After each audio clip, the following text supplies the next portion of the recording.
When I was reborn back on the day my sister and I chose our husbands, I discovered I could suddenly hear other people's thoughts. On the surface, my sister Amelia looked shy and composed. However, the ecstatic voice in her head crashed straight into my ears. This time, I'll be the first to give birth to an heir. Then, without hesitation, she rushed to seduce the husband from my previous life, the man obsessed with sex who gave me triplets.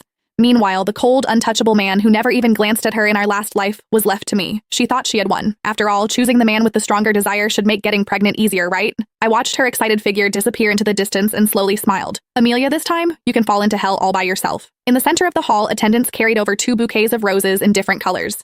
The black roses represented Marcus Zillman, the eldest son of the Zillman family and first in line to inherit the family. He leaned back in his chair with a blank expression, like a perfect but cold sculpture. The white roses represented Noah Zillman, the younger son of the Zillman family. He was the illegitimate child. A faint smile rested on his lips, making him look gentle and refined. Before I could even sort out my thoughts, a voice suddenly rang in my ears. This time, I'll be the first to give birth to an heir. It was my sister Amelia Foster's voice. Instinctively, I looked toward her, only to realize her lips were tightly pressed together. She hadn't spoken at all. Her eyes were locked onto the bouquet of white roses like a hunter staring at prey. Just wait, I'll steal him away soon enough. Her voice sounded again. In an instant, I understood. I had been reborn, and somehow I could hear other people's thoughts. From the meaning behind Amelia's words just now, she had clearly been reborn too. Otherwise, she never would have said something like, be the first to give birth to an heir. Sure enough, the next second, she stood up and picked up the bouquet of white roses. Right in front of everyone, she shyly pressed a kiss to the roses. Then she walked straight over to Noah and handed them to him. Mr. Noah, please take care of me from now on. The headmistress of the bridal academy immediately spoke when she saw this. Jane, since Amelia chose Noah, you'll marry Marcus. As soon as those words fell, unconcealed triumph flashed through Amelia's eyes. She was laughing in her heart. Jane, this lifetime you'll be the one living like a widow. In our previous life, Amelia had rushed to choose Marcus first in order to become the lady of the Zillman family.